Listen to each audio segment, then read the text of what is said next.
What is up, everybody? What is up? Can you hear me? Can you hear me? Are we in? Are we in?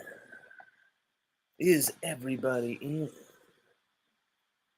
Tell me if you know what that quote is from.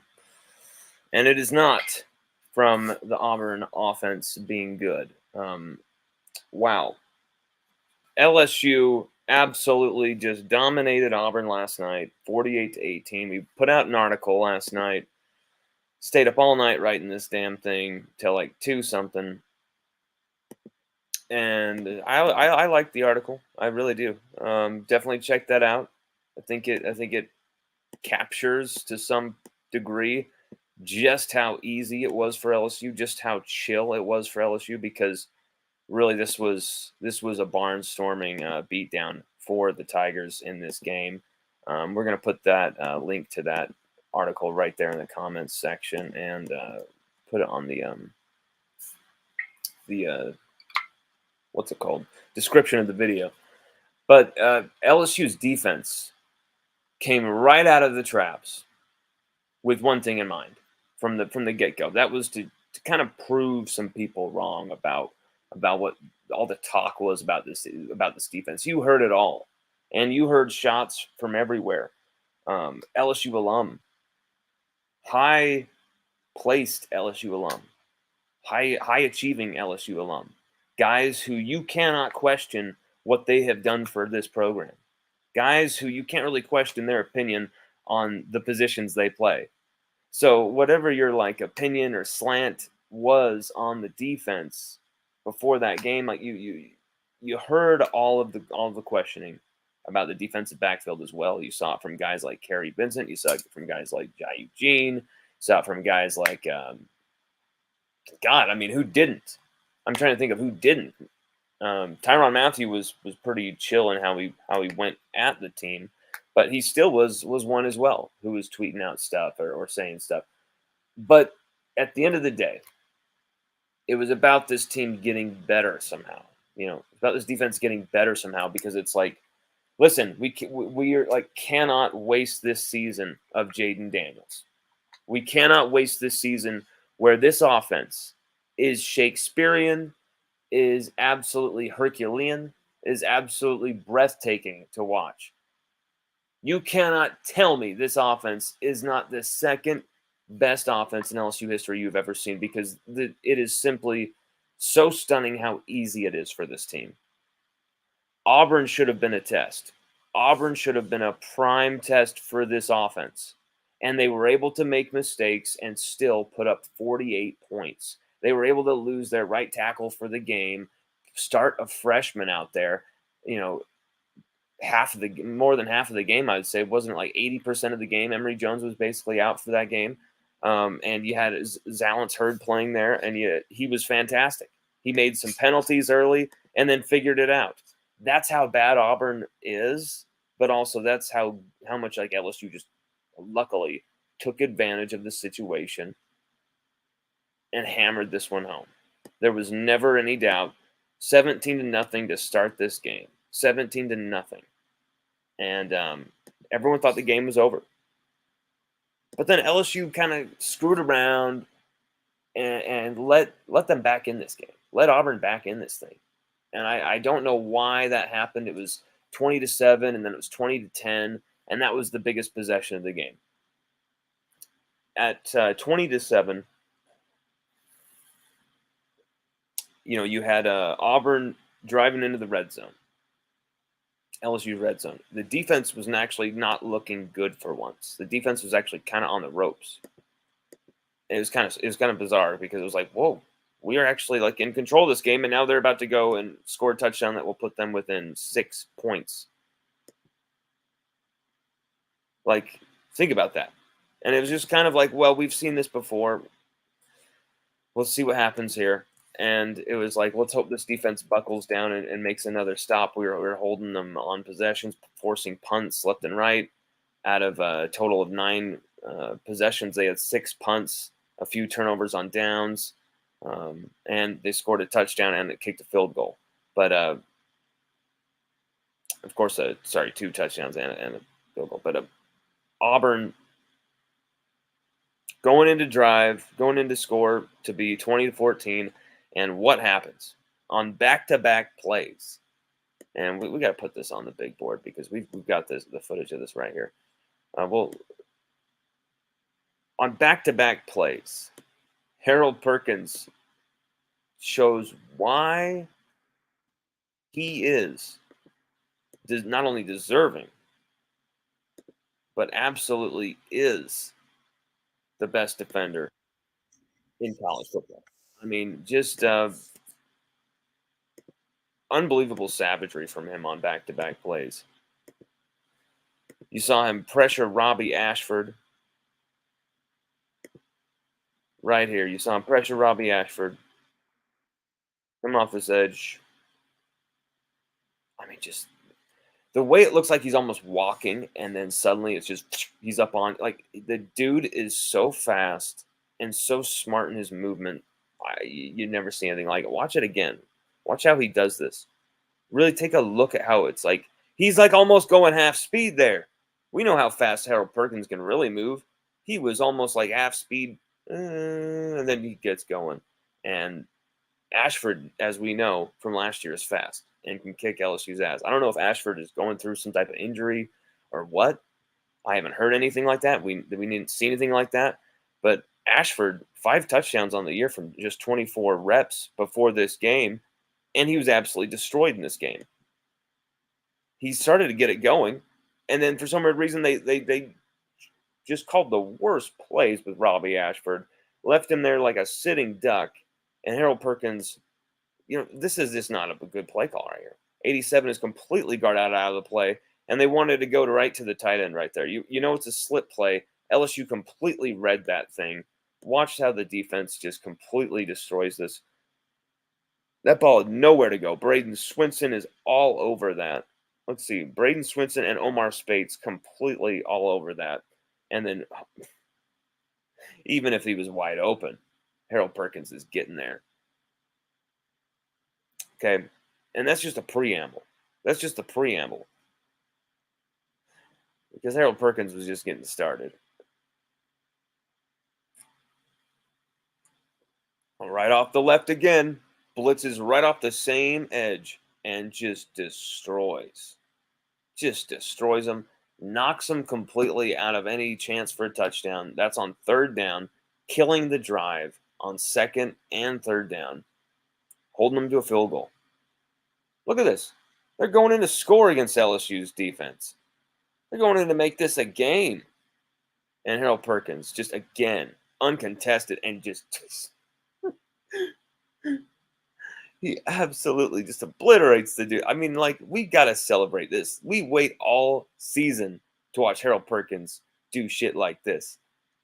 And you ain't going to tell me that I'm not going to watch this a few million times. Look at that. That is football, baby. That is what we love.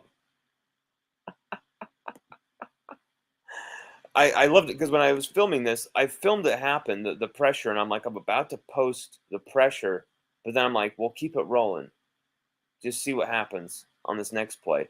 And sure enough, Harold Perkins comes. I'm like, he's blitzing off that edge again. Hugh Freeze is freaking out, like, why the hell didn't you see that?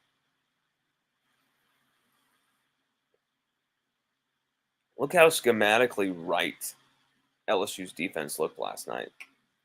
And that might be because Auburn are so terrible offensively. That might be. But you gotta like what you saw for the most part. Probably 99% of what you saw. Although I will say this. Omar Spates had a great game. And while that is true, Omar Spates, delivered, had a great game, his best game as a Tiger so far. I am still not sold. I still don't know why Whit Weeks was not put in the game, at least like rotated something, like I don't really understand why Whit Weeks did not get in the game. I don't get it. I don't get it. Whit Weeks had 9 snaps yesterday. 9 snaps. Just not enough. Just not enough. I don't understand that. And Omar Speights, he was second on the team in tackles, 8 tackles, 2 solo, and he had pretty high coverage rating as well. I believe it was one of the highest on the team. Let's take a look at that. His coverage rating. We'll put that on the share screen as well.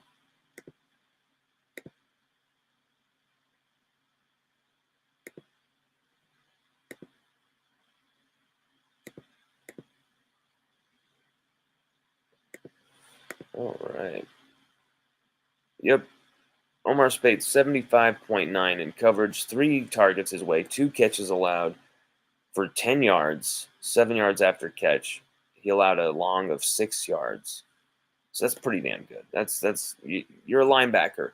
People are going to probably catch the ball on you. It's like you're going to stop everything. It's, can you make that tackle immediately? Can you stop them? Can you hold them to literally just nothing? 5 yards per reception. Average depth of target against Omar Speights was 2.7. Damn, that's like a really good improvement for Omar Speights.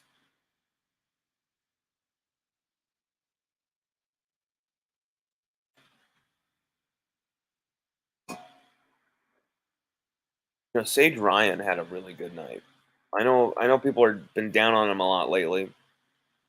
2 targets his way, just 1 catch, 13 yards, 5 yards after catch. We were right last night. We said he only had 2 targets and 1 catch, and here it is. You're seeing it.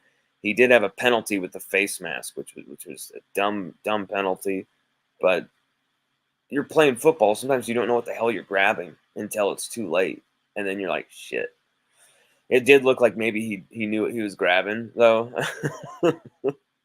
It did look like maybe Sage knew what he was like hanging on to there, and just was like, "Give me that face mask." I don't know. It was a weird play. Don't know why Sage Ryan was doing that, but LSU on defense have been awesome. I need to share a stat with you that just blew our minds because we're kind of comparing. It's like, let's see how we have really improved the last few weeks. As far as LSU providing pressure up front, we haven't really like improved markedly these first 2 weeks. I gotta be honest, like it hasn't really been like, ooh, like LSU's pressures are suddenly like blowing up these last 2 weeks with Pete Jenkins. That's not really the case.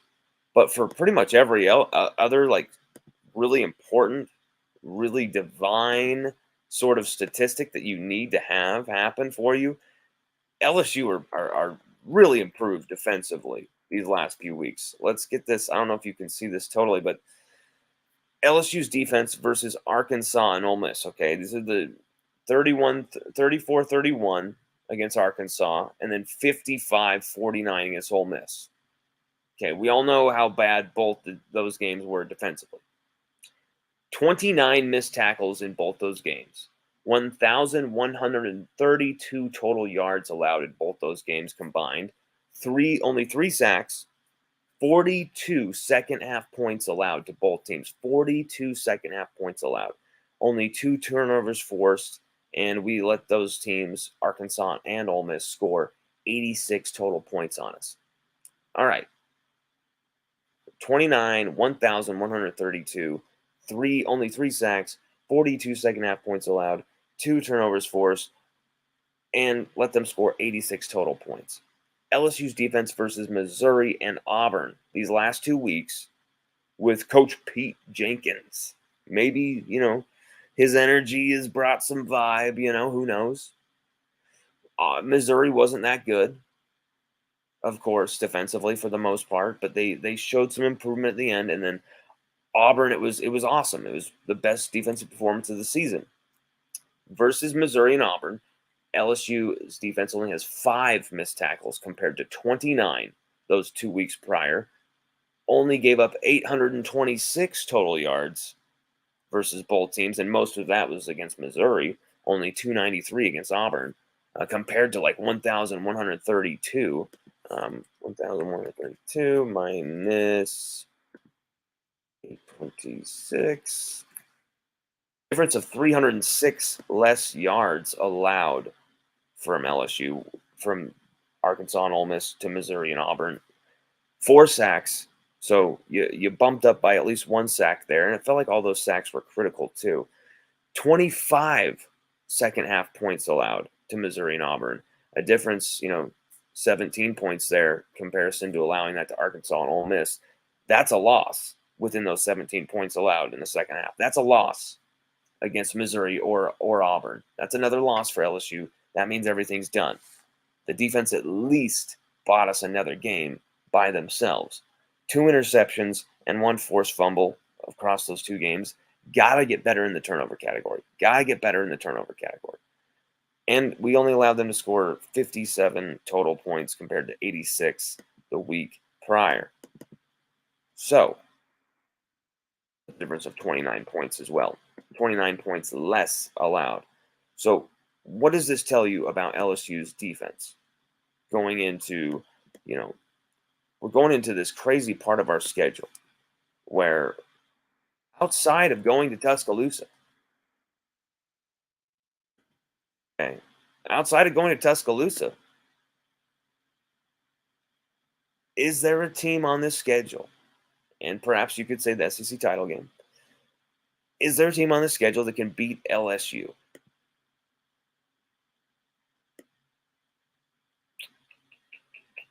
I'm waiting. Anyone. Is there a team that can beat LSU this season left on this schedule? If our defense even just play 75% of this capability every week, you don't even have to play this well. We know that this is a lot to do with Auburn playing terrible on offense, being objectively terrible on offense. But at the same, I mean, you saw those guys shitting their pants on the sidelines at the end of that game. You saw guys throwing helmets and going like this, tell me I'm not just making shit up. You saw that on the TV copy. Auburn players losing their minds at the end of that game, like just couldn't believe what they were watching, couldn't believe what they were seeing, just like getting destroyed by LSU. I mean, you can't tell me that the Auburn is not just abjectly terrible on offense. But you also cannot tell me that this is not going to help just build the confidence on a defensive unit that is actually littered with talent if you really look at this team. I mean, I know there's a lot of people who want to be biased and say, LSU are playing terrible on defense because they don't have anyone there. Blah, blah, blah, blah. That's just not true. When you look at the roster for LSU's defense, it's like this could be a top 25 defense if they got their shit together. Even at DB position, there's enough talent to be developed there. There's enough guys, whether you're playing a freshman, whether you're playing trusting a transfer, whether you're having a few guys switch positions kind of creatively, you've got to figure it out with this group of players. You've got to figure it out to give Jaden Daniels and that offense just enough juice to get us over the line. I'm not talking about holding teams under 20 points every game like they did this week and like they did against Grambling. The only 2 games we have done that all season. LSU have only held 2 teams under 20 points all season, 72-10 against Grambling. Oh, wait, never mind. Take that back. Mississippi State. We have held 3 teams now under 20 points. That actually makes a lot better reading when you look at 45 to Florida State, 31 to Arkansas, who are just really hitting the bottom of the barrel right now, guys. 55 and 700 total yards to Ole Miss, 39 to Missouri. Like when you're talking about that, when you're talking about allowing that kind of production, I mean, out of nowhere you have 48-18 against Auburn, 41-14 against Mississippi State, and then of course, 72-10 against Grambling. And there has hardly been a gimme game here except for the Grambling game. And right now we're going to, face Army coming up at home, and that's what I'm talking about. That's what I'm talking about.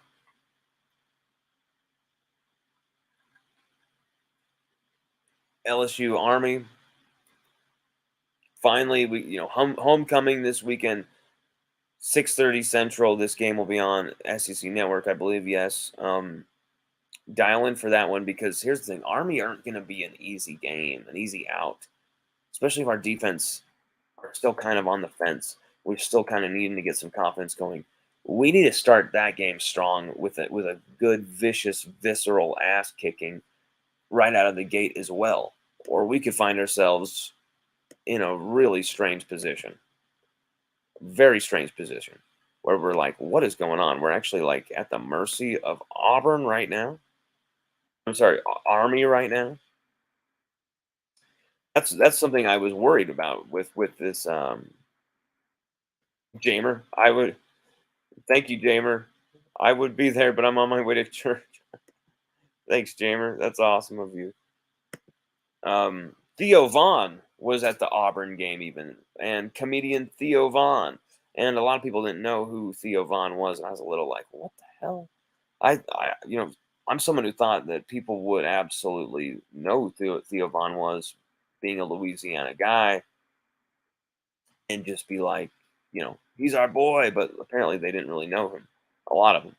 But it looks like at least some of the brass at LSU do. And let's talk about Kyron Lacey. Let's talk about Kyron Lacey. You know, we put out a tweet last night that said, like, hey, if you're going to drop critical passes at critical times in critical games that cost LSU points, touchdowns, wins, and you're going to continue to be out there being allowed to do the job, I don't understand that. And we weren't just referencing Kyron Lacey either. We're referencing other guys that were dropping the ball. You saw Brian Thomas Jr. making some just really dumb drops. Brian Thomas Jr. just 2 catches, 7 yards. And so it was kind of a shot at everybody. Like, what are we doing here? Obviously, Kyron Lacey is going to bear the brunt of that. I am not going to shy away from that. The kid cannot stop dropping important third down plays. He can't. At the same time, LSU up 17-7 right here, needing to go score a touchdown. Wish we had, but we only get a field goal from this play. Not this one that I'm watching right now, but this one that I'm watching on the TV. 13 minutes left in the second. You saw Lacey basically do like a dig. Boom. On 3rd and 2. Great play call, great execution. And that was Lacey like coming out looking badass. Guns blazing, as he does with the guns salute on the reception there. Nice little dig route, nice move, nice route there. Absolutely leaves him in his sauce. And then here's the Caleb Jackson. Ooh, the Caleb Jackson pounding. See, Lacey starts out great with like a nice 13-yard catch or something. And then you see him just like get really out of his mind and just start dropping stuff, making dumb plays, not really feeling too confident in himself. But look at that. They ran that dig over and over and over. Maybe they call it an in route. Maybe they call it what. But that's basically a dig route. Boom. Make that little move and you're inside. It's just open every time. I mean, look how easy that is. And you saw that play also with 13 minutes left in the second quarter where Daniels hit Lacey doing that. So, Lacey, for all the criticism, and he deserves it, he drops passes left and right and center. I mean, like, we can't just keep coddling guys who constantly make mistake after mistake after mistake after mistake. Like, if I were to be breaking news left, right, and center and make just nonstop mistakes to the point that it was like, dude, bro, like, this is so crazy. You're getting everything wrong. Like, breaking news, Donald Trump will be Notre Dame's new head coach. Like, something's got to give. You got to get out of here. You got to stop doing this. Like, and Lacey, he just keeps continuing to drop the ball. When he makes plays like that,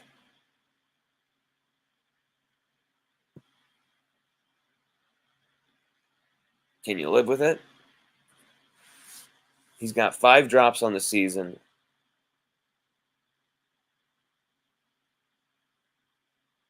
4 have come on 3rd down as well. They've hurt you.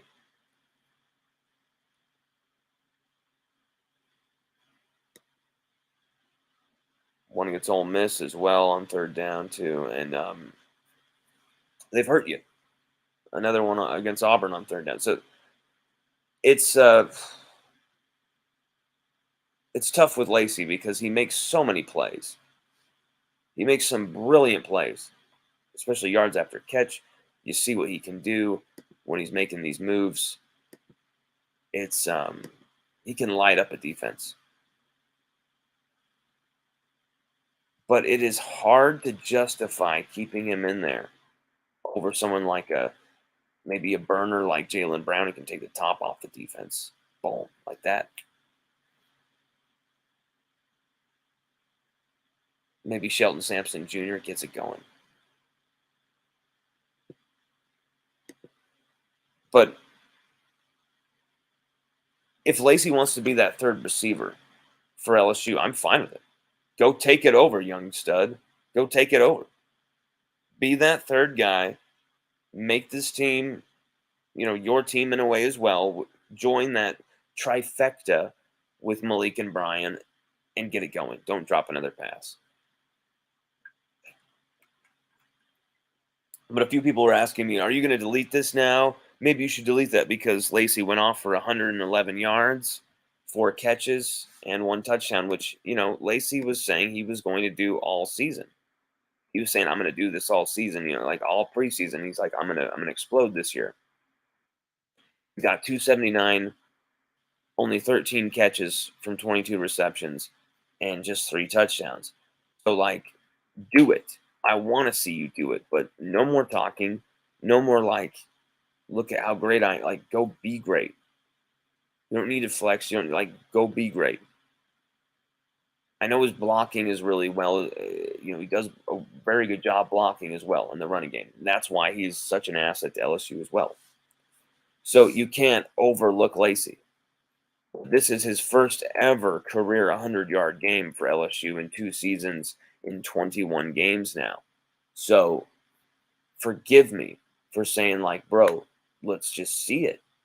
We just saw it. Brian Thomas Jr. had 7 yards, 2 catches yesterday. You stepped up in his stead. Went 4 to 5, 111, 1 touchdown. You atoned for that drop. Probably one of your lowest points of the season, that drop. And then you turn it on. That's big boy play. That's big boy football right there. That's big boy, big time, being a man, stepping up, putting the big boy pants on. That is taking ownership against all the odds by Kyron Lacey, and I love it. So I'm not going to say I'm wrong until he stops dropping passes everywhere. Because what I've said about Lacey isn't that I've never said Lacey isn't good enough to be a top receiver. I have never said Lacey is just not that guy. I have never said Lacey is just shit. Just get him off the team. What I have said is, if he's going to continue to drop passes, why can't we put someone in there in these situations who maybe won't? I don't know why that's so egregious when the same people going at him even way worse than I ever would online are suddenly saying, delete this, man. It's like, Chevy Cowboy, chill. I've seen what you've written about Kyron Lacey, typed out Kyron Lacey, said about Kyron Lacey for the last 2 years. Shut up. I don't need to delete anything, man. What I said about him was factual. He drops passes, critical passes. He is good. He has potential. He could be great. Let's see that. I want to see that. He was that against Auburn. He was a big-time difference against Auburn. But the facts are we win this game without Lacey's contributions. Because your running backs were so fantastic. LSU's running backs, you had big plays from Josh Williams. You had big plays from Caleb Jackson. You had Logan Diggs blowing people up. You know, you had it just seemed like everyone wanted to hit people and do a contest of who could truck people the most after Caleb Jackson came onto the scene and absolutely pasted that guy. This is how you open a game here, though. This is how you open a game. Look at that, baby.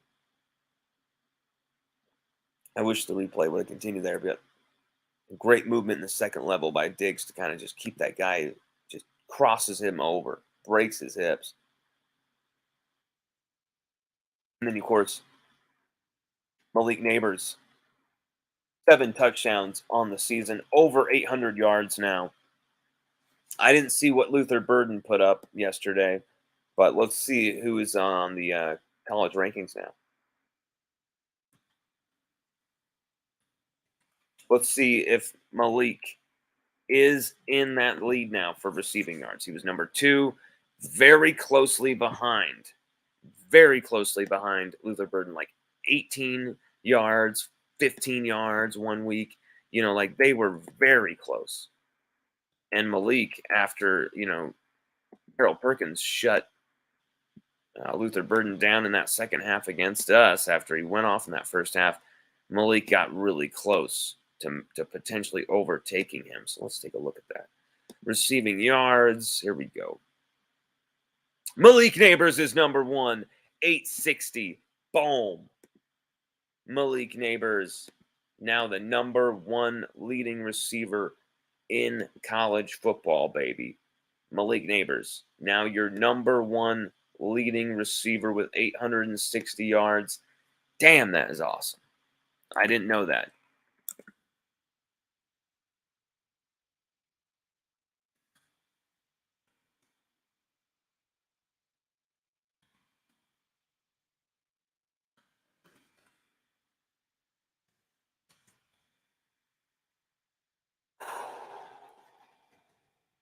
Wow. Bolitnikoff season that we've been talking about all off season, that people have kind of thought, yeah, maybe it's just because you know Malik and you're kind of too pro Malik and you're biased. Like, hell yeah, I'm biased. Malik is absolutely a freak. I've been seeing this kid do special stuff on a football field for a long time. For a long time. And he's only continued to just elevate. Become a freak. An absolute freak. And he didn't have his best game yesterday. But he put up 89 yards, 6 catches, and a freakish touchdown that really just sent a message, opened the game in dominant fashion, that made it just like, you're not going to come here into Tiger Stadium today and do anything to us, Auburn. You're about to get stomped.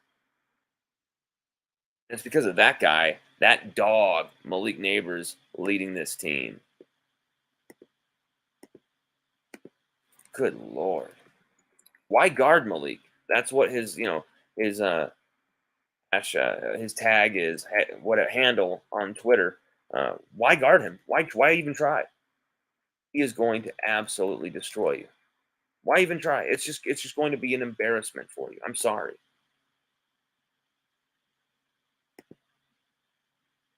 And I think it's time, and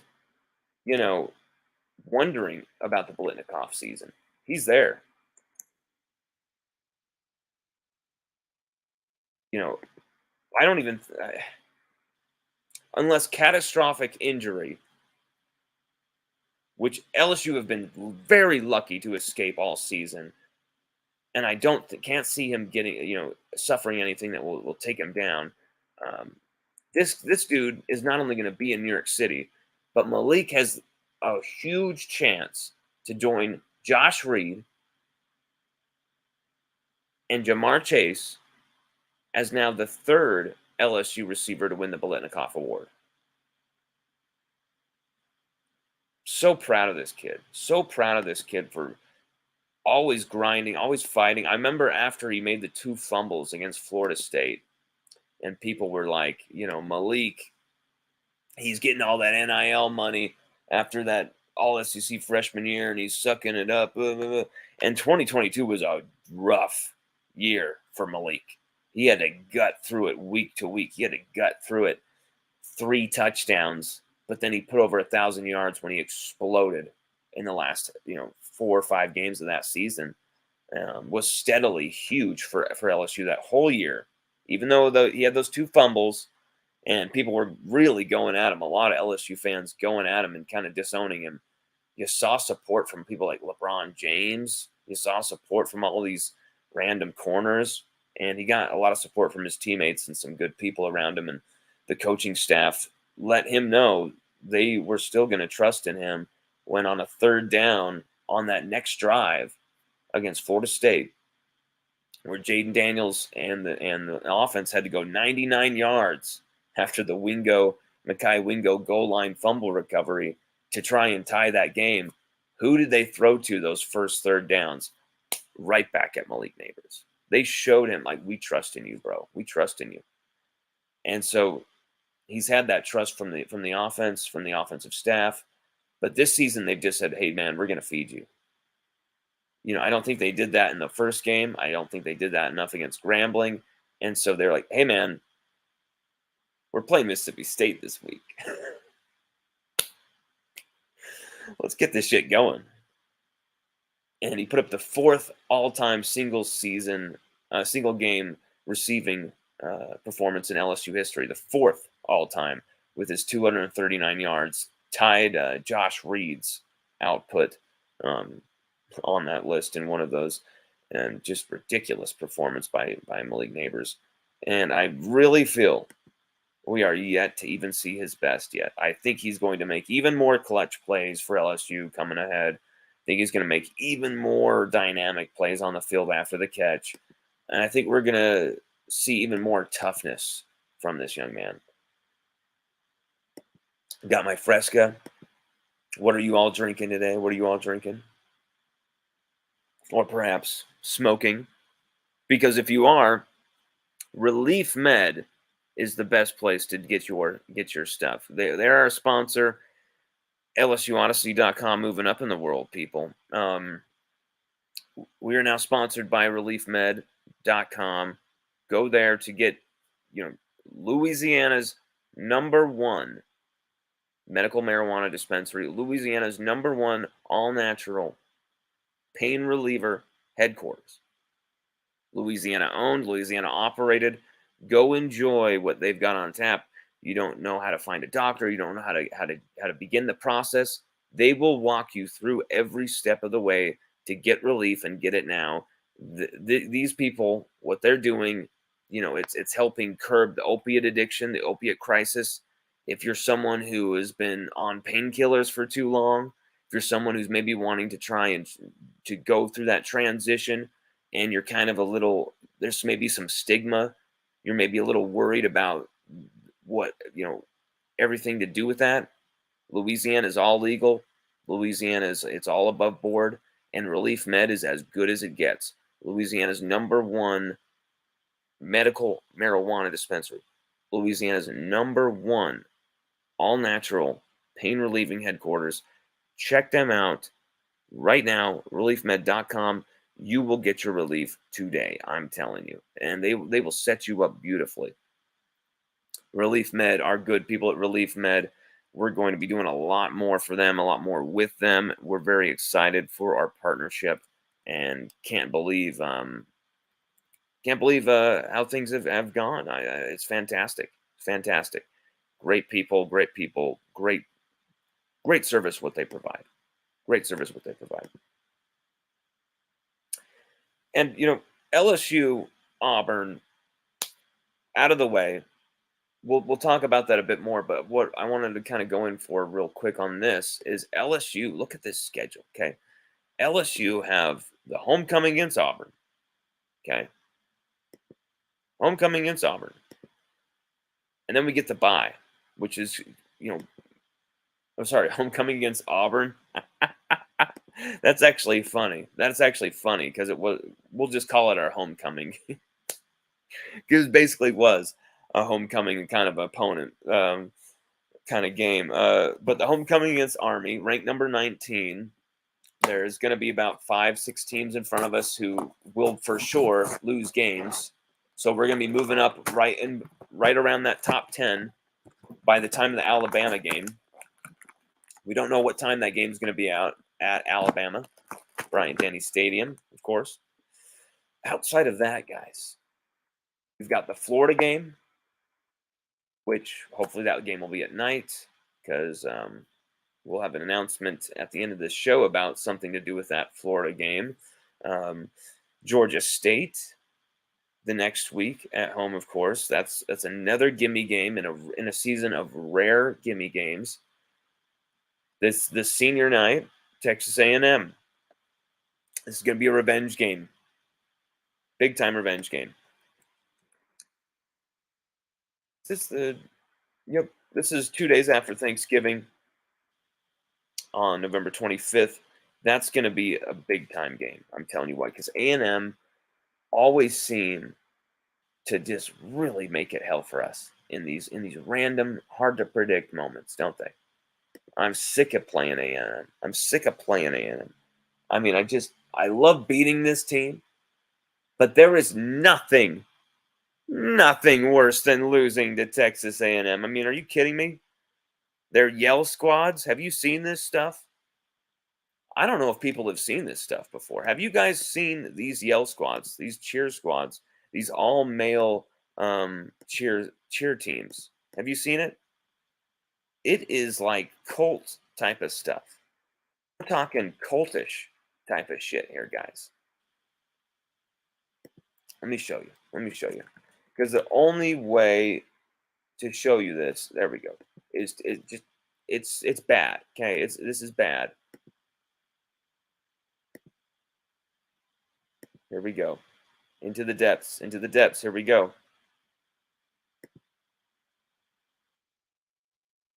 Oh my God. This is not going to be okay. Oh, of course, an ad. You know, that's actually a funny thing. That's almost like a dual sponsorship. Wix. That's how we run our website. So, hey, bravo to Wix. The best security I've ever had for a website. Best security I've ever heard of with a website. Oh my God. Look at what they're wearing. Look at this stuff. Is this incredible or what? Wait, what the hell? This is the guy we always see. What is this? Look at this. Oh my Lord. Next day. Then all the Ags go to sleep to wake up the next morning for a Fighting Texas Aggie game day.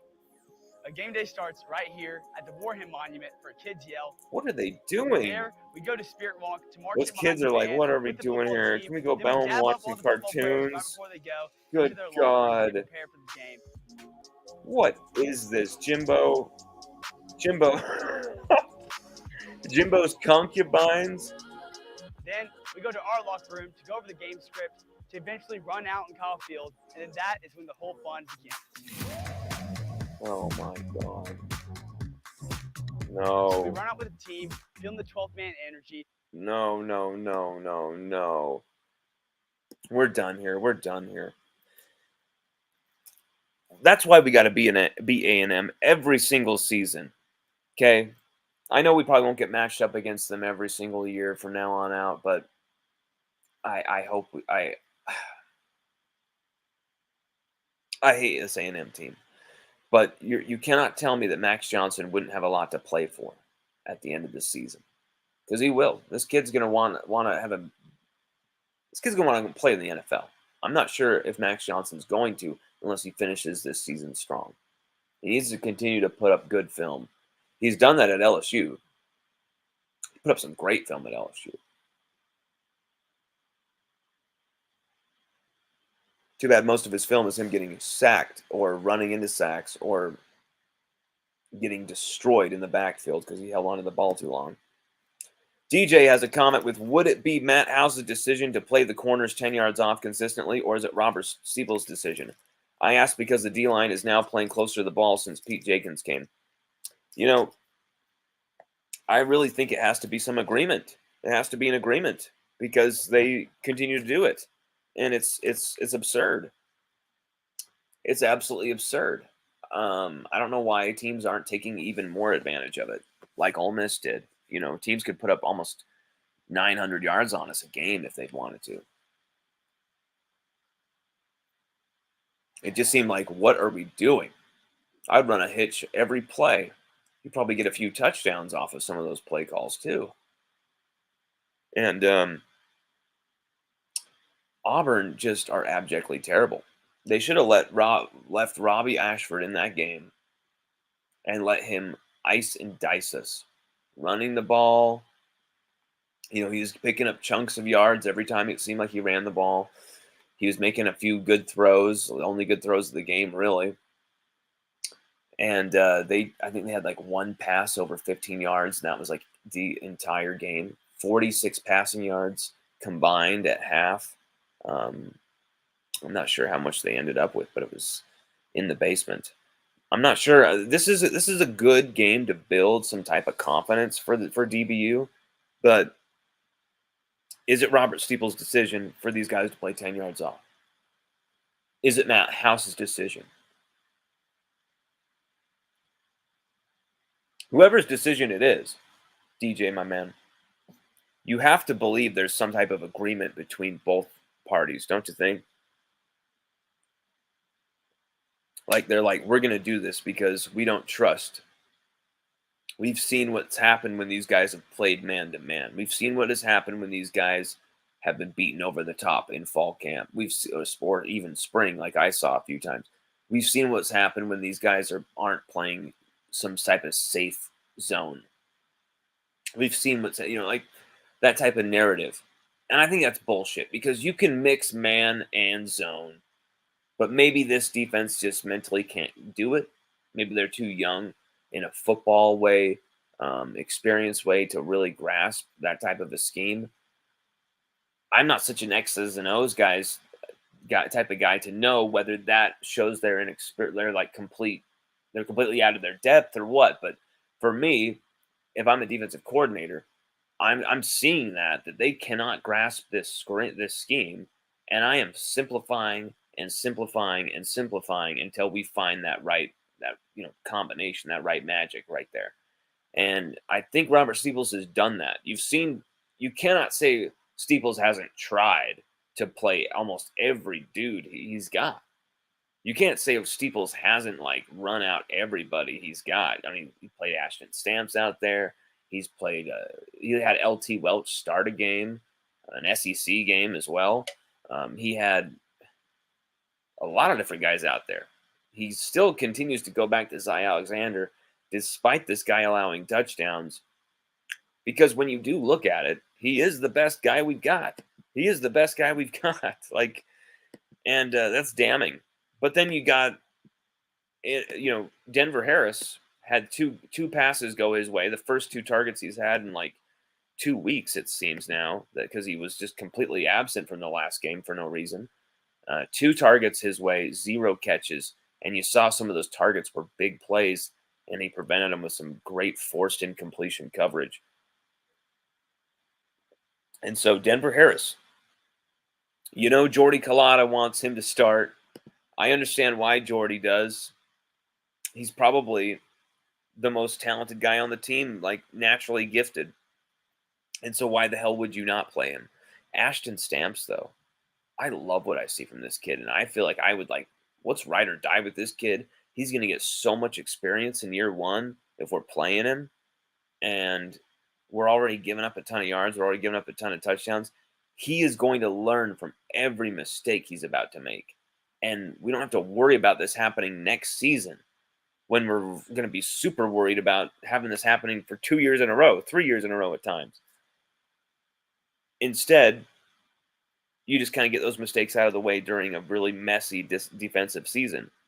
So for me, I think it would be foolish not to play your young players if you're Matt House, you're Robert Steeples, you're John Jancic, whoever you are on defense.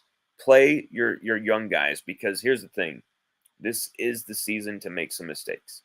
This is the season to get them all out. I've got to turn on the light now. My eyes are getting some glare from the screen. Got to start doing that more now because it's getting dark earlier. But yeah, you've got to. I think you got to play these young guys. Let's see how many snaps Womack had yesterday. I'm really intrigued by that because I don't think it was many. I'm going to tell you right now, I don't think it was more than maybe 10, if that. I really will be shocked if Deshaun Womack had 10 snaps yesterday. And I was kind of shocked to see that he had 14 the week before against Missouri because I didn't really pop off the screen. But let's see here. Yep, Deshaun Womack played. Wait, no, that's the defense overall for 2023. Never mind. Dip into the schedule here.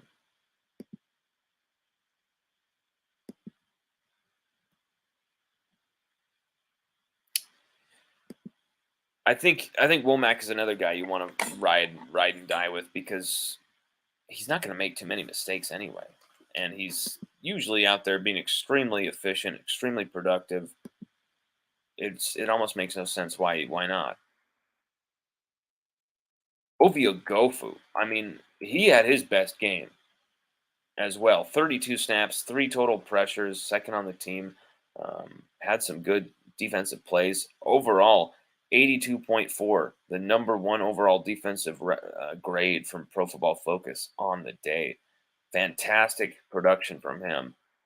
We talked about how Omar Spates should have gotten more looks. You know, or sorry, we were talking about how Omar Spates is getting more looks over West Weeks because of that special relationship with Coach Matt House. He's known Coach House for years, and so we knew when Spates got back healthy that he was going to take over that job from Wet Weeks again, and Wet Weeks would find himself on the bench. And you saw it again, and it just was it scared me for this game. I got to admit, when that game was 20-10, and it seemed like 20-7 even. They're driving to go score to make it 2014. I'm thinking, are we literally about to let this offense back into this type of game where we should be up like 34-3 right now? Are we literally going to let this Auburn offense back into this game because we just are too prideful to play with Weeks? It's almost like there is a time where this defense and their coordinator have this problem with young players, being a little too flashy or getting too much too soon, whether that's attention or production. They're almost like, okay, okay, put that down, put it down, go to bed. I mean it. Now, mister, go to bed. And then, Deshaun, he's, I play him for 5 snaps and he's, getting a sack and doing this. And it's like, okay, Deshaun, okay, it's too much. It's too much. It's just too soon. Okay. We expect this to happen when you're a junior, not right now. I said not right now, Deshaun. Goddamn kid wants to break out. It's your freshman year, man. Stop it. Like, I'm sorry, but I just sometimes I sense that, Harold Perkins, he made how many game-changing plays in the first 6 weeks of the 2022 season, and the dude barely played. He had 9 snaps total. I'm sorry, 6 total snaps against Tennessee. Just 6. He only had like 29 against Florida the next week. And that was finally the game where they were like, okay, we have to play this guy. We have to start him, and he cannot come off the field. Because I think Brian Kelly got involved finally. I do not even see Deshaun Womack on the defensive participation sheet here. Princeton Malbrew went in there. My guy, Prince Malbrew, he's been on the show twice for some interviews. He got 7 snaps. We saw 52 go in there. Ryan Yates was in there for 11 snaps. We saw him in on some plays. Jeremiah Hughes only played 7 snaps and got 2 tackles. Someone who I really want to talk about was Sage Ryan. Sage Ryan has had not everything go his way this season. In fact, there's been times where things have gone completely against Sage Ryan. And he has still fought, battled, and made some sick plays here. He's had a bunch of tackles for loss. I think he's got 3 on the season, which is second on the team. And then he did this last night. He didn't even get credit for this. Sage Ryan didn't even get credit for this. You can hear Jesse Palmer say some great stuff about Sage right here. As he goes downfield. There we go. Maybe Thorne on first down. As he goes downfield, incomplete. And then, 2 weeks from today are the big boys, right? Tess and Fury and Francis and God. They're fighting in Saudi Arabia and Riyadh. Imagine those 2 guys in the ring together. No, it's going to be amazing. Here it is. Here's the best shot. On the outside by Sage Ryan, doing a great job breaking that play up. He's provided some stability now. These last 2 games, stability. As much as the secondary has struggled in the back end, you got to kind of like what you've seen from number 15. He says it. Stability. Stability is what he's bringing. That's interesting to me. Stability, and a lot of people have said, "Oh, he's so bad. He's unstable. He has made a few bad plays this season. He has made a few bad plays." But when you look at what our defense is about, he's your fastest guy outside of Harold Perkins. He's one of your most athletic outside Harold Perkins. And I really do believe the ball in the air, game on the line, Sage Ryan's going to make a play that's going to help this team. You might not believe it. You might not agree with it. But if you ever saw Sage Ryan play in high school, if you got to know Sage Ryan as a person, he's going to give everything for LSU. He would have transferred twice already from LSU if he didn't give a shit about LSU. Because things haven't always gone his way here. Although last year he played a lot. He got a lot of snaps. But he didn't get a lot of the credit. He got a lot of the shit, which was interesting because he created 5 turnovers in that game. In that season. 5 turnovers last season. 2 forced fumbles, 2 fumble recoveries in the same game.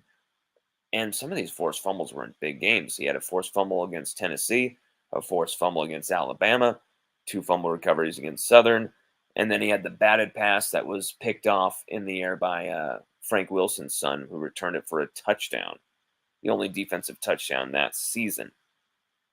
Or sorry, not the only defensive touchdown this season. There was the Jay Ward scoop and score. My bad. And I think a Micah Baskerville pick 6 as well. So we had a few. So I think it was for sure the final defensive touchdown of the season, though. We'll say that. But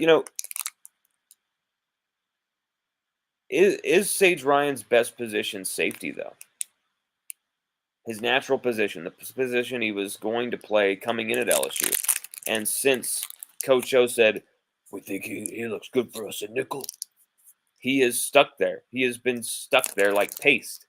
And he's been playing a cornerback role in a lot of games this season. And people, I think, there's a lot of guys who are kind of confused on what a nickel and a corner is. And it's like a nickel is basically a corner of the slot guys. And so sometimes they don't really understand that because you have the slot guy motioning out of the slot and Sage has got to travel with them. And so it looks like he's a boundary corner when really he just has had to travel. And you see that type of kind of confusion with defensive assignments. And sometimes I'm confused by it, the lingo of football. Ooh, I just saw the play by Jalen Simpson that forced that interception. Early in this game, Jaden Daniels' location wasn't as good as it could be. He was bad with some of these passes. Behind Malik Neighbors a few times. And one of them was a pick. See right here, let's see. Yep, Malik on the crosser, and Jalen Simpson should have picked that off himself. Already 4 picks on the season, leading the SEC, but he leaves it for his brother to come pick that off, number 4. I don't know who that is, but Auburn forced 11 turnovers, 7 picks, and 4 fumbles, recovered the second most in the SEC. My God. I knew they created turnovers before the game. I knew their defense was good, but I really didn't focus that much on Auburn's defense as much as I should have before the game, because I knew this would happen. I knew that we'd automatically paste 40-plus points on their ass if our defense just did their job.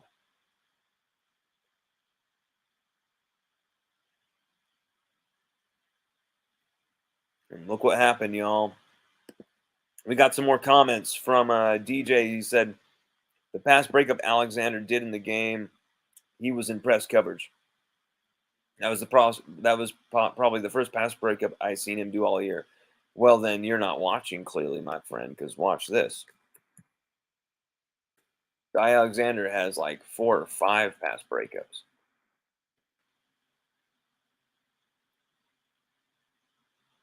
He has 7. Guy Alexander has 7, dude. He might be leading the nation in pass breakups, and you've never seen him do it this season? Come on, man. Like, come on. Like, he's had some bad plays. He's allowed a ton of touchdowns at times, and not as many as Major Burns, but he's been burned himself. But man, Zy Alexander might be in the lead for pass breakups, dude. He's second in the nation in pass breakups, bro. He is second in the nation in. Wait, one second. 1, 2, 3. He is tied for 4th in the nation. Zy Alexander tied for 4th in the nation with 7 pass breakups, dude.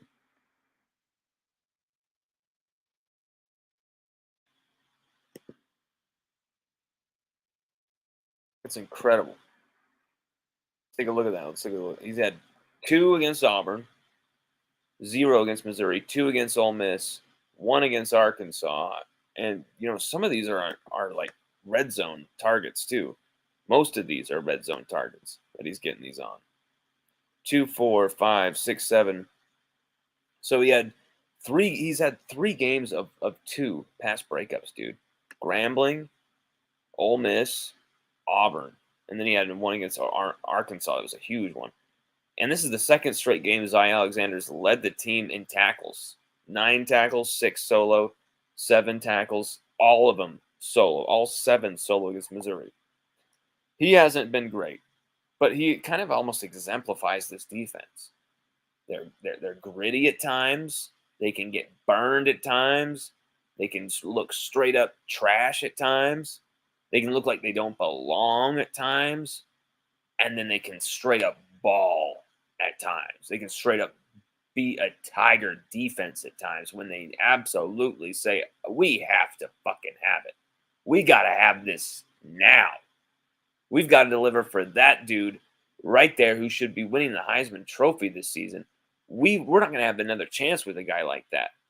Probably in the rest of our careers. You're going to throw away that opportunity to be his defense that's going to take him at least to give him a chance in the college football playoff, in an SEC championship against Georgia. If you're not going to be willing to ball for that kid, get out of here.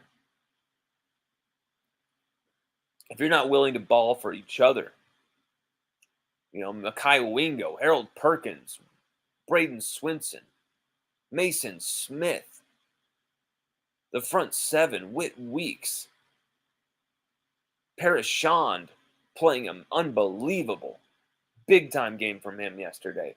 Savion Jones always has that capability of, I have something to say about Savion in a bit here. That front 7, the names are just incredible. The performances always haven't been there. But when you're seeing guys like Mekhi Wingo making huge sacks, like we just saw right there on our TV, when you saw Harold Perkins making huge game-changing plays, Auburn about to go make it 20-14. His sack, his pressure the play before, force Auburn to kick a field goal. What happens on that next drive? Kyron Lacey, touchdown, LSU up 27-10. Josh Williams scores on the next drive. Game over. See ya, Auburn. Whenever, we don't know. When, we don't know when we'll see them.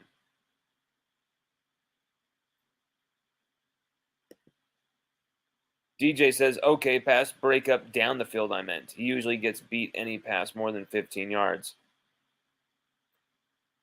I mean, like, it's kind of interesting because you watch the film and there's times he just gets completely burned, doesn't have his head turned, just like you're saying. And then there's sometimes the last second he karate chops that ball out of the air. It does it beautifully. And so he's a confounding player, bro, because it's like sometimes you're thinking this guy doesn't belong, this guy doesn't make sense here, blah blah blah blah blah, you know, all the usual talk we're hearing. But my God, you can't deny what he's done. He's got 1 pick, or is it 2 picks on the year as well? So like I'm gonna root for Zy Alexander because I know people are gonna give him shit.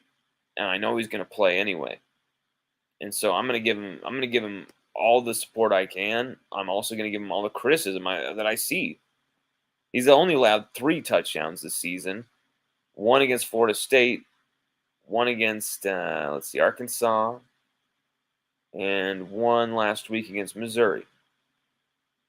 Let's see who has allowed the most for LSU's defense. I believe it's Major Burns.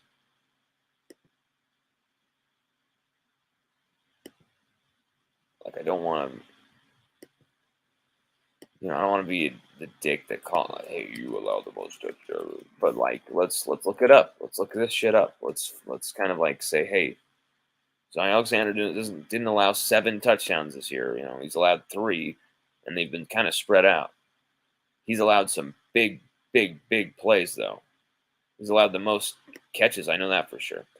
27 catches allowed by Zion Alexander for 429 yards, more than 121 yards more than anyone else. He's been targeted the most, though, by over 19 targets his way to the second guy, and allowed the most catches, 27. 61.4% reception rating, but that's significantly lower than the second place guy. Major Burns and Andre Sam, who are both neck and neck in terrible coverage, basically allowing a catch every other time.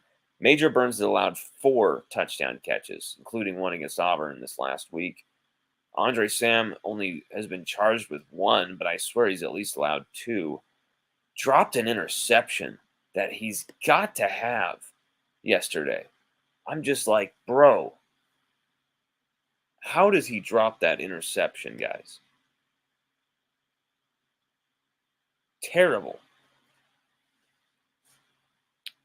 I don't care if he had like 30 tackles and like caught 3 more interceptions that game. I would still be like, bro, I don't know how in the hell you dropped that one though. Like, you're great, you're stunning, you're an All-American possibly. Like if he just hypothetically did all that, but you should have 3 interceptions. You literally had a punt coming your way. Like this, I don't know how he dropped it. I also don't know how the stats people don't give him a pass breakup for that. The ball's in the air, his hands touch it. How is that not a pass breakup? I know it should be a dropped interception technically, but some of the way they do stats are absolutely ridiculous. Jordan Jefferson was cheated out of 2 tackles for loss yesterday. And they said the guy was, right at the line of scrimmage, but it's bullshit. And sometimes they give Harold Perkins a tackle for loss for when he should have a sack. But they're claiming the quarterback was in a rushing attempt. No, he wasn't.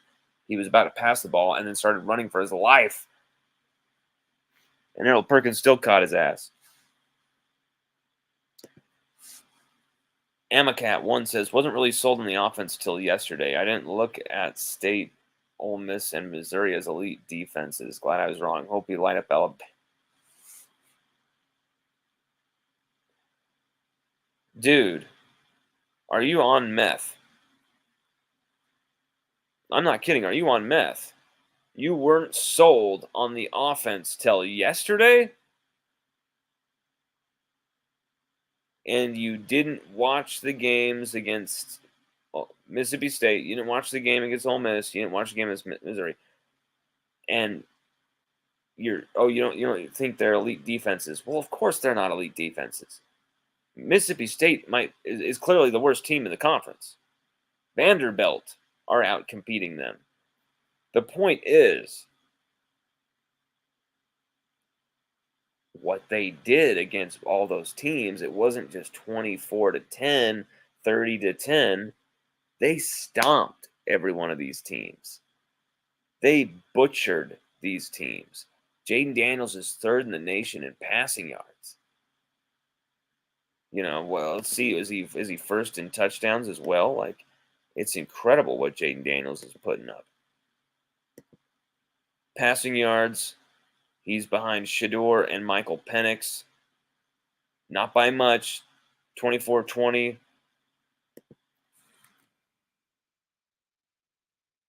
Just by 126 yards, Jaden Daniels is behind Shador Sanders.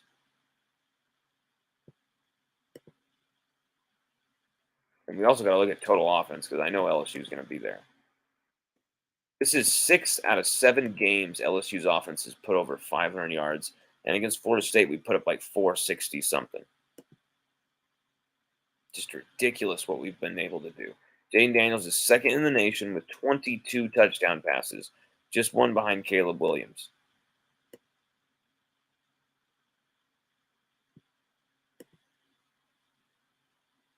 Passing yards per completion, Jaden Daniels is probably going to be up there.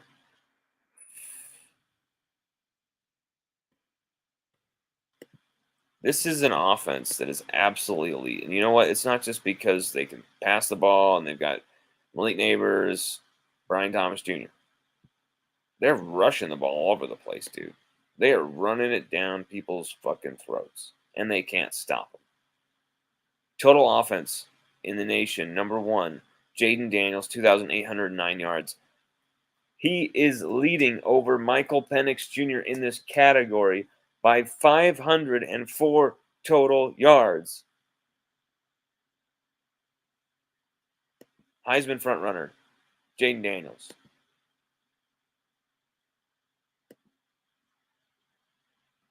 Everybody, if you have questions, comments, put them in there. I definitely want to get to all of them. We got to keep talking about LSU. We got to keep grinding on this because what we have ahead is a very possible opportunity for LSU to get into a college football playoff. I don't care if you disagree with me. I don't care if you don't believe me.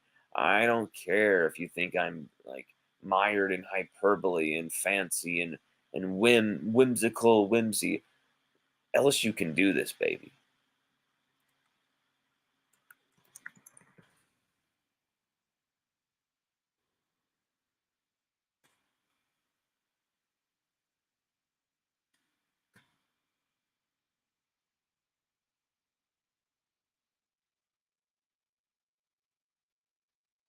Just think about this, everybody. Now that we know Malik Neighbors has the most receiving yards in the country at 860. Now that we know Harold Perkins, 5 pass breakups on the season for Harold, 3 sacks, countless pressures, 4 yesterday, leading the team, 7.5 tackles for loss, 28 tackles, interception on the season, 2 forced fumbles in another game. Like, this guy, we now know we have the number 1 quarterback in America on our team with Jaden Daniels. You bet against any quarterback, at least I will, on him. I'll take Jaden into any of these fights because these other quarterbacks might have a knife, they might have a gun, Jaden Daniels is gonna have like 30 weapons on him that you're not even gonna see. He's gonna like pull his hair out, and the hair is gonna be like a grenade or some shit, like a giant net that flies at you. Like, it's what we are doing on offense with Jaden Daniels is unbelievable. And he might be, very well, might be the second greatest quarterback in program history to Joe Burrow. But when you think about it, this 2023 team literally has that transcendent type of quarterback. An unbelievable number one receiver in the country right now, Malik Neighbors, and the number one do-it-all defender in America, single defender in America, playing on a godforsaken defense that he is like dragging back up to some type of respectability alongside guys like Mekhi Wingo and Braden Swinson and Sage Ryan chipping in and Major Burns kind of getting it going together. Like, we have the number one quarterback, number one receiver, and number one defender in America on our team right now. Harold Perkins should be a shoo-in for the Butkus Award. If he isn't, that's a disgrace. I would actually bet Malik's going to win the Biletnikoff right now. And Jaden's at least going to be in New York City for the Heisman. You have a team right now that could lose 3 or 4 games and still have 3 guys in New York City for major awards. That's what LSU power is. That's what LSU football is all about. That's what LSU Odyssey waits all season, writes all season, covers all this stuff all season to cover. This is what we dream to cover, is watching Malik Neighbors murder corners and DBs, watching Harold Perkins savage quarterbacks on multiple plays in a row, getting interceptions, doing every little thing on the field, flying around. We wait all off season for these type of moments. And damn, beating Auburn in the last game of the series 48-18, 30 points, to the point they're almost like they're losing control on the sidelines. There's just something beautiful about that. They were losing the control of their emotions and their emotional stability on those sidelines. You also said, Logan Diggs, he keeps running like this. He could put his name up in that, that running back echelon. I'm trying to think of what the hell the running back award, Doak Walker Award. Yeah, the Doak Walker Award. Unbelievable from this LSU team, this LSU offense, but really the LSU defense stepping up in a major way. 7 of 23 in the last 2 games on third down. Just 7 third downs achieved out of 23 possible against this defense. That's improvement that we want to see. Now we want to see more turnovers. I'm not trying to ask for too much, but we need some turnovers.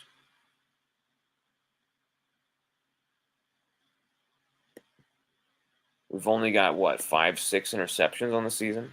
We've only got 1, 2, 3, 4, 5, 6 interceptions on the season. And one of those guys aren't, Deuce Chestnut probably won't even be on the team anymore. So it's like, everybody's just got one. Harold Perkins, Greg Penn III. That's 2 linebackers who even have an interception. We only have interceptions from 2 corners. Just 2 cornerbacks have interceptions. The rest are from safeties and linebackers. And then, forced fumbles and stuff like that. We don't even have many of that. Braden Swinson and Harold Perkins with 2 in one game against Arkansas. And then Swinson with that sack fumble against Missouri that we should have recovered. Not a single fumble recovery on the season.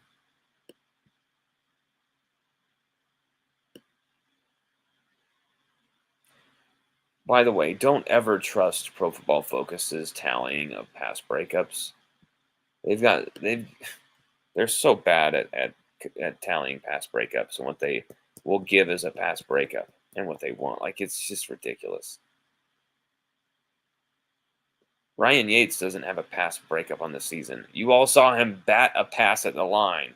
Like, You know, Jordan Jefferson isn't on this list for having a pass breakup. Neither is Parishon. You saw them bat a pass at the line. Like, they have a separate category for it called batted passes. It's like, just make it one fucking category. And then, like, when you go into the defensive line thing, if you want to differentiate, but like, God, these stat people just make me want to pull my hair out because they're like making it more difficult for themselves. We're gonna tally every little thing. Ooh. Like it's like that GIF and that meme of Charlie from It's Always Sunny in Philadelphia, where he's got the chalkboard and stuff, and all the cigarettes, and he's like, "How many catches did a person allowed? Oh, 6.6 reception." DJ says Alexander is a really, really good tackler, though. Hell yes, I think we've seen him miss a few, but I don't think it's been much. Let's see. Pro Football Focus is very good on tallying missed tackles, though. Everywhere was saying it was 34 missed tackles that we missed against Ole Miss, but it really wasn't. A lot of those tackles weren't even tackling actual attempts. They actually go for actual missed tackle attempts, like you're actually trying to tackle. Let's see how many missed tackles. Zy Alexander has 4 missed tackles on the season, which is the same amount as Denver Harris, Greg Penn III. Greg Brooks Jr. had 4 missed tackles through 2 games. So Zy Alexander has played that many, only 4. Sage Ryan's got 5 missed tackles. Major Burns with 7. Harold Perkins is second with 7 missed tackles. You're playing linebacker, that stuff's going to happen.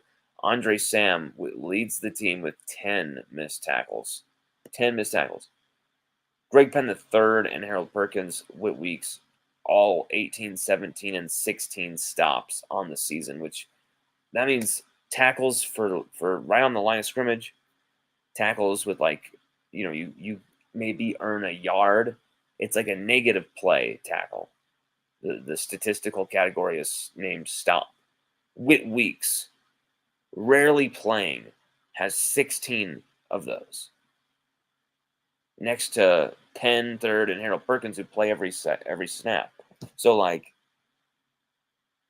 how is that kid not out there? How the hell was that kid not out there? I swear to God, you have Whit Weeks out there in that game. Auburn might not even score a touchdown. Maybe they just get a field goal or 2.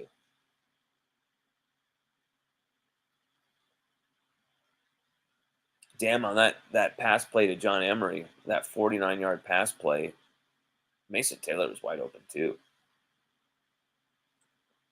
Both of those guys were wide open. No one was there. That's the thing, is the backs for LSU were huge. Josh Williams, I believe he had 2 touchdowns, a rushing and a catching touchdown. But let's make sure of that.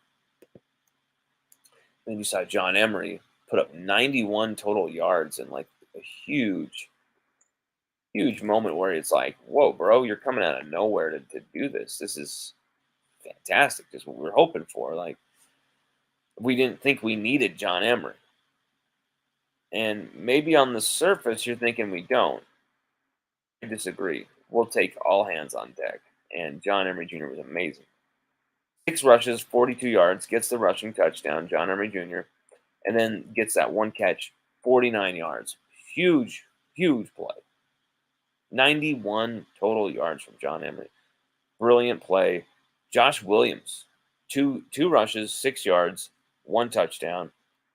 Josh Williams, 1 catch, 13 yards, another touchdown. Yeah, so yes, he did get the 2 touchdowns. He had the last score of the night for the rushing touchdown, and then he had the catching touchdown, that brilliant disguise delayed underneath route. He makes the hesitating move to the left, gets the guy to almost back up on his feet, and then just goes straight for the goal line and dives for it. Just a brilliant play from Josh Williams. Let's get that up on there. Where's the Josh Williams? Here we go.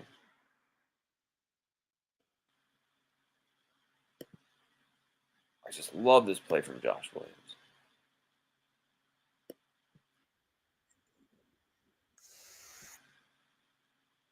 Yeah, see that little like, just makes that little gather to his left, like he gathers his feet like he's going to his left, and in that same motion, he's already gone. Like it's so beautifully done.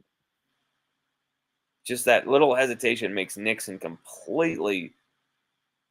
I mean, what's Nixon doing? Just go after him. Just get there.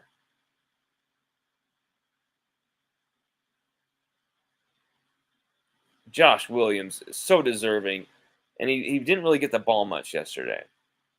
But damn, was he effective. 2 touchdowns, beautiful plays right there. And then he had an awesome pass pro that we broke down yesterday in our post-game show on the Kyron Lacey touchdown, where he just really makes them pay the price here. See Josh Williams right here. They were highlighting it on ESPN as well. Look at that. Boom. Stick him right in the face. Pow, right in the kisser. Right here. Pow, right in the kisser.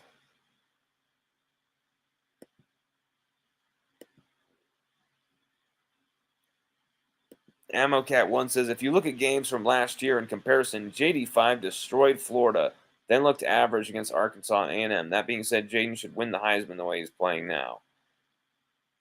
AmmoCat1 continues saying, what I meant was I wasn't sure if the offense was going to be consistently dominant week to week as they have been. And I understand that. I understand exactly what you're saying.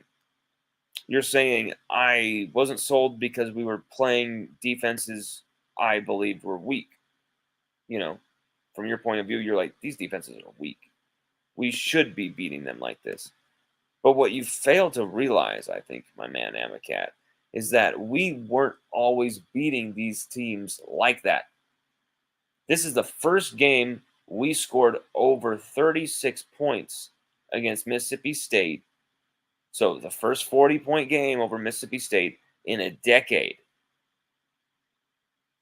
That was the first time we scored over 40 points, over 36 points against Mississippi State since 2013.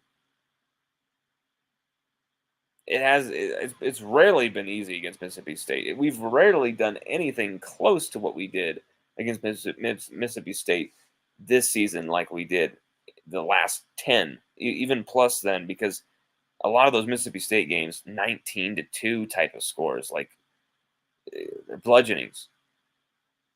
Mississippi State are just terrible this season, and LSU ripped them apart, but I get what you're saying. Missouri, bad defense. I don't know why people were kissing Blake Baker's ass like he's this great defensive guru. All the week leading into that Missouri game, his defense looks so damn soft, far softer than LSU's.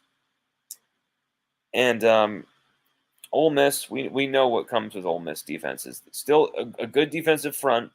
Randall Joyner's a great defensive line coach over there at Ole Miss, but like you said, soft defense. Auburn, though.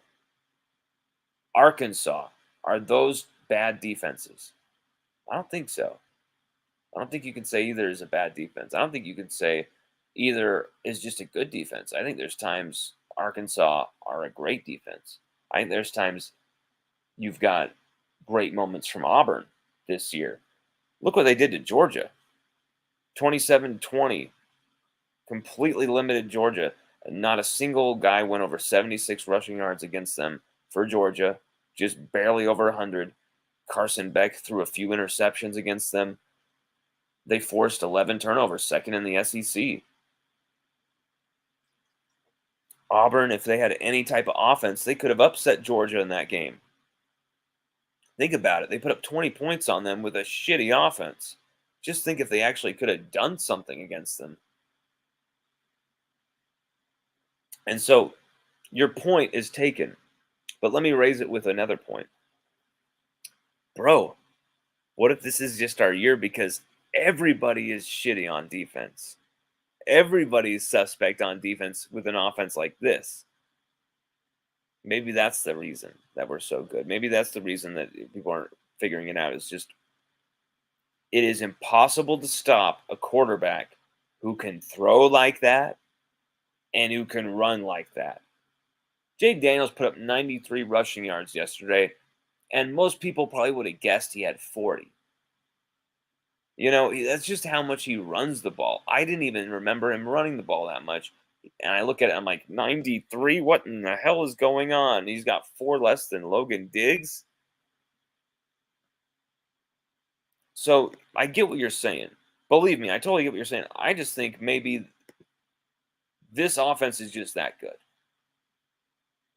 Maybe this offense is just so damn good that none of these defenses are going to be able to stop them.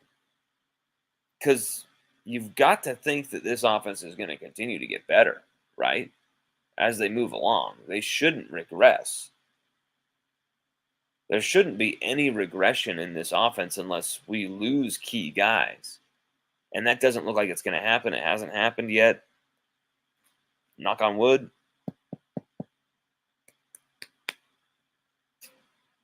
Knock on the Les Paul.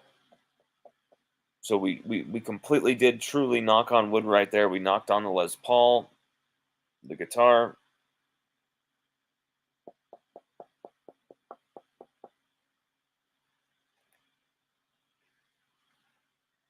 Love this guitar. Love this guitar. This is the guitar that will go into my casket.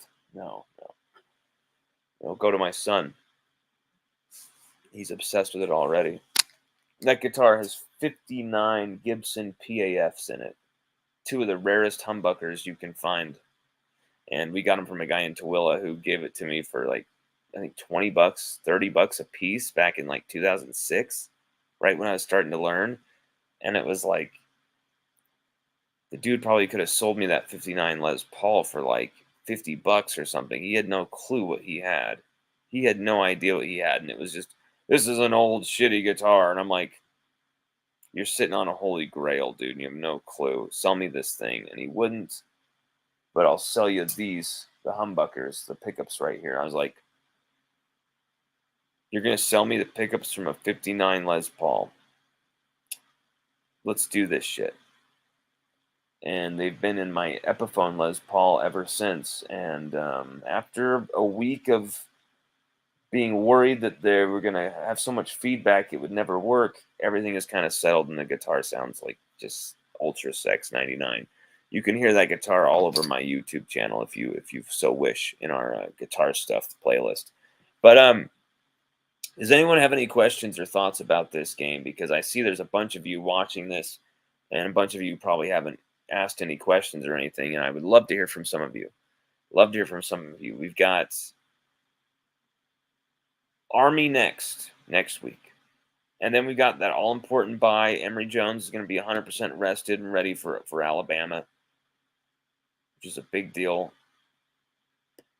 And then really it's about that Alabama game. It's about surviving that, getting through that gauntlet.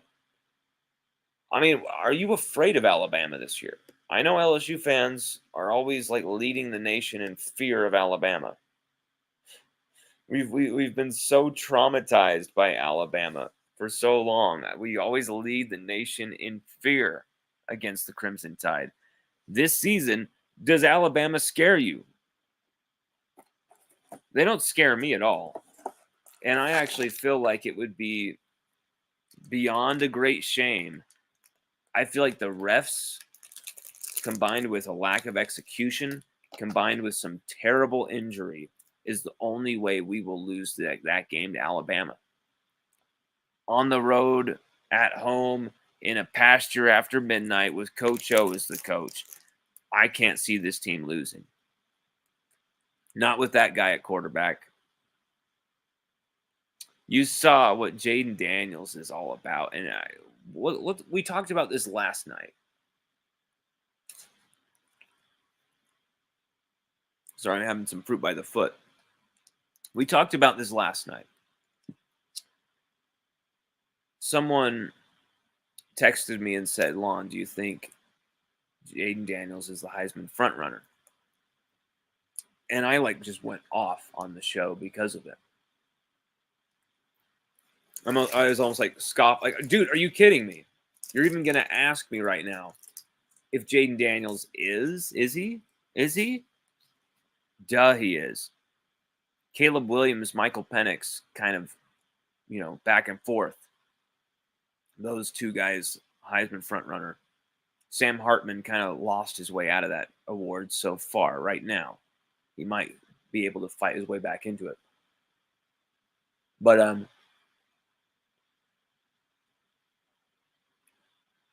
after the way Caleb Williams played last night, 3 interceptions, 1 touchdown, got absolutely erased by Notre Dame on the road. Played his worst game as a college quarterback. I mean, it's quite clearly to me, who's that front runner now? It's not only that, I mean, Jane Daniels was the front runner to me 2 weeks ago. I'm kind of biased, though. But now, nationally, you can't say otherwise, in my opinion. I don't think you can say otherwise. He's just been that good. Amacat says, was just going to ask about Jones, not scared of Bama. They're going 9-3, no playoffs, no New Year's 6. I like it, man. I like it. Savion Jones, dude. Or you mean Emory? Either way, I was going to talk about Savion Jones earlier, and I forgot to talk about him, so I'm going to do that now. Emory Jones only has a sprained ankle. He's going to be fine. Like, I've talked to him and talked to his mom. I haven't heard a reply back really from Emory yet, but I've heard a reply back. I got replies back from his mom confirming he's all good. Just a sprained ankle. He'll be probably rested against Army. I think they're not going to want him to miss out on a consecutive starts type of record, and so they're probably going to have him start that game, play a few reps, and then come out and have Hurd come in there.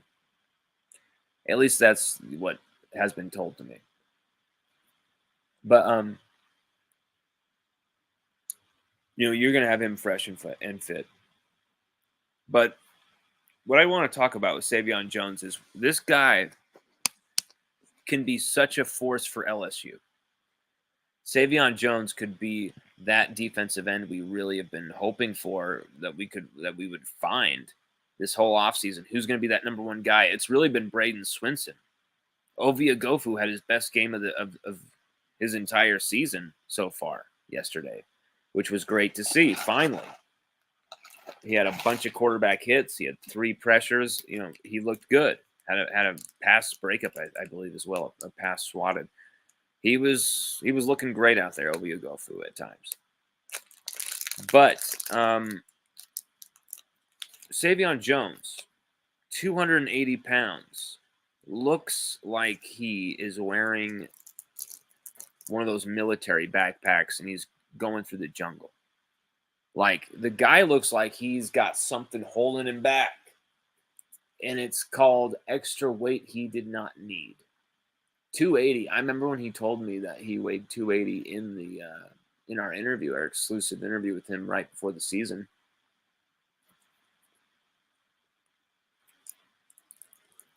When he said 280, I thought he said 240, and I'm like, 240? He's like, no, 280. I'm like, no. 260, okay. 265, okay, yeah. 280 is 10 pounds too much for a guy like Savion Jones. You basically are taking away this kid's speed. And you've seen that. Savion Jones has had a sack. He's had a forced fumble that just barely was called off. He's had some good plays. But in the most part, Savion Jones has had a lot of pressures where he can't get there because of just that lack of speed. That it's just been taken away by being he weighs too much. He's not equipped to run at this speed.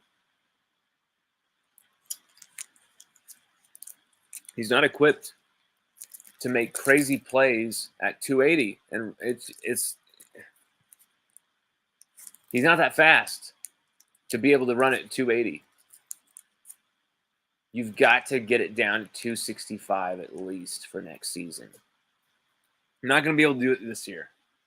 You can keep him on a type of steady, gradual weight loss thing, but you don't want to be weight lossing him, starving him game week. That's not going to work. It's going to get him hurt.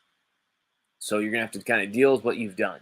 Kind of deal with the stupid decision you made to make him go up to 280 for the season. Whoever decided that, I don't know. That makes no sense to me. I really want to hear the explanation for that. And I know most of the people in that building. I talked to most of the people at LSU Ops. So when you hear me question things about LSU football, I'm basically questioning people I know and talk to. People, some of whom are friends. This can get really personal for people like me. And so understand that I'm not just kind of talking out of my ass here. I've thought long and hard about some of these things.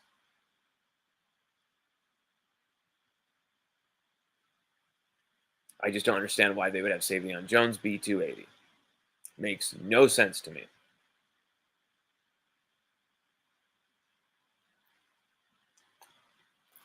I mean, am I just wrong? Is it just something else? He looks like he's like slow getting to everything. Another thing that was really weird about yesterday, LSU had 12 penalties. 12 penalties last night. And that's been a lot lately for LSU. Let's take a look here. I want to see how many penalties LSU have had in this season. So, like just in the last few weeks. Because I swear we had 11 against Missouri.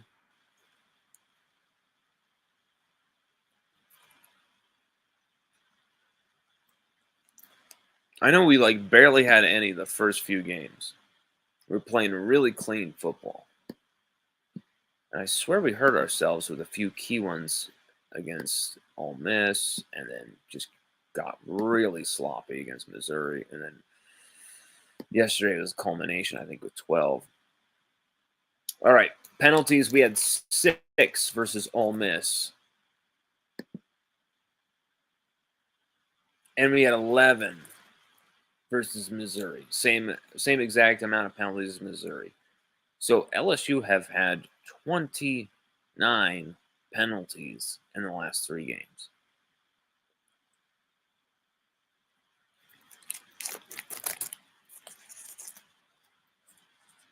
Jesus.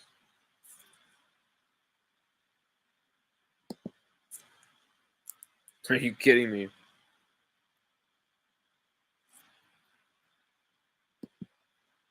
Amacat says, my biggest issue on defense is the cornerbacks playing 15 yards off. Ugh.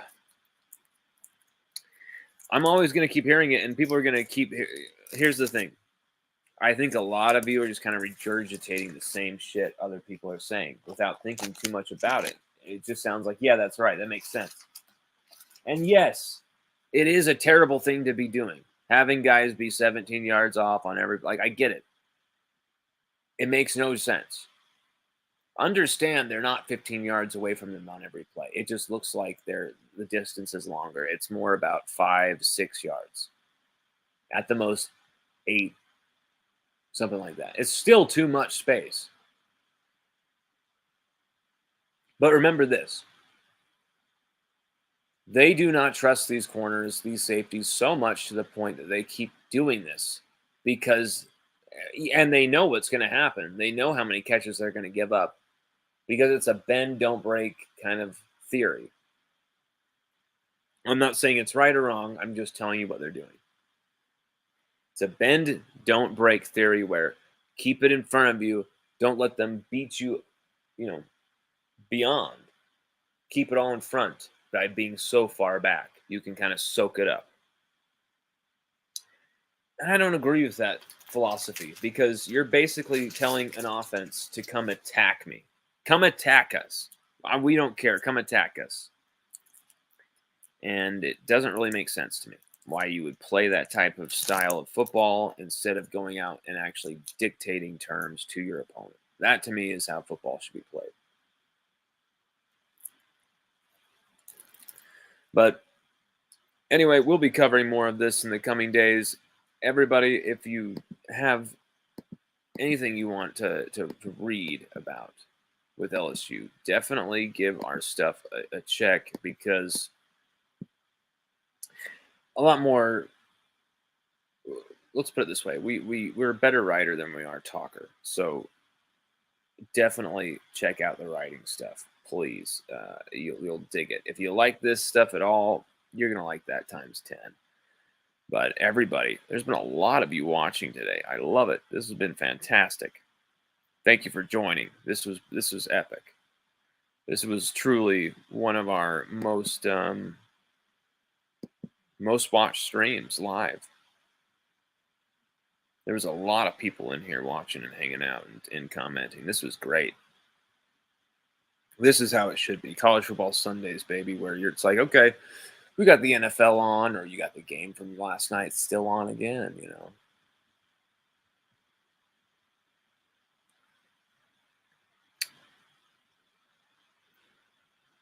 You got the Heisman frontrunner.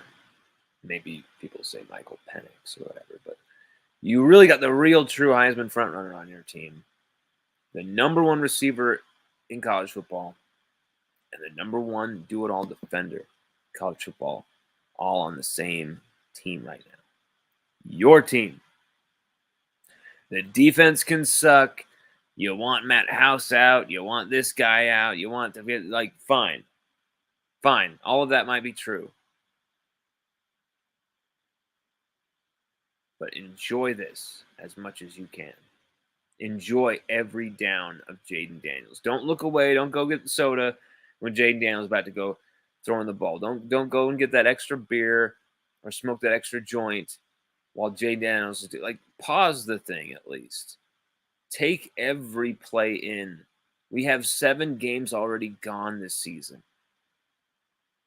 Season's more than halfway over. That's sad. Drink it in. Take it in.